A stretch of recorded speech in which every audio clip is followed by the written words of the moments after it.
Good morning. Mo Spence from Waterloo, Nebraska. You've often stated that value and growth are opposite sides of the same coin. Would you care to elaborate on that? And do you prefer a growth company that is selling cheap or a value company with moderate or better growth prospects? Well, actually, I think you may be misquoting me, but I really said that growth and value, they're indistinguishable. They're part of the same equation, or really growth is part of the value equation. So our position is that there is no such thing as growth stocks or value stocks, the way Wall Street generally portrays them as being contrasting asset classes. Growth usually is a chance to growth usually is a positive for value, but only when it means that by adding capital now, you add more cash availability later on at a rate that's considerably higher than the current rate of interest. So there is no, we calculate into any business we buy what we expect to have happen in terms of the cash that's going to come out of it or the cash that's going to go into it. As I mentioned at Flight Safety, we're going to buy $200 million worth of simulators this year. Our depreciation will probably be in the area of $70 million or thereabouts. So we're putting $130 million above depreciation into that business. Now that can be good or bad. I mean, it's growth. There's no question about it. We'll have a lot more simulators at the end of the year, but whether that's good or bad depends on what we earn on that incremental $130 million over time.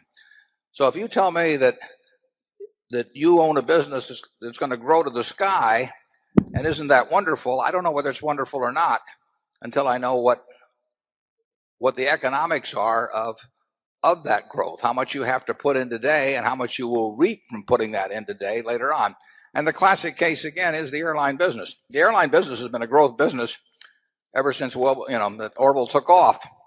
But the growth has been the worst thing that happened to it. It's been great for the American public, but growth has been a curse in the airline business because more and more capital has been put into the business at inadequate returns. Now, growth is wonderful at See's Candy because it requires relatively little incremental investment to sell more pounds of candy. So it's growth, and I've discussed this in some of the annual reports. Growth is part of the equation, but anybody that tells you ought to have your money in growth stocks or value stocks really does not understand investing. Other than that, they're terrific people. Charlie? Well, I think it's fair to say that Berkshire, with a very limited headquarters staff, and that staff pretty old, we are especially partial to laying out large sums of money under circumstances where we won't have to be smart again. In other words, if we buy good businesses run by good people at reasonable prices, there's a good chance that you people will prosper us for many decades without more intelligence at headquarters. And you can say, in a sense, that's growth stock investing.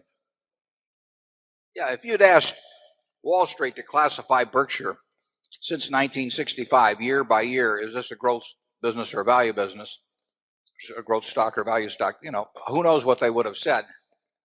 But, the real point is that we're trying to put out capital now to get more capital. Or money, we're trying to put out cash now to get more cash back later on. And if you do that, the business grows, obviously. And you can call that value or you can call it growth, but they're not two different categories. And I just cringe when I hear people talk about now it's time to move from growth stocks to value stocks or something like that, because it just doesn't make any sense. Zone 4.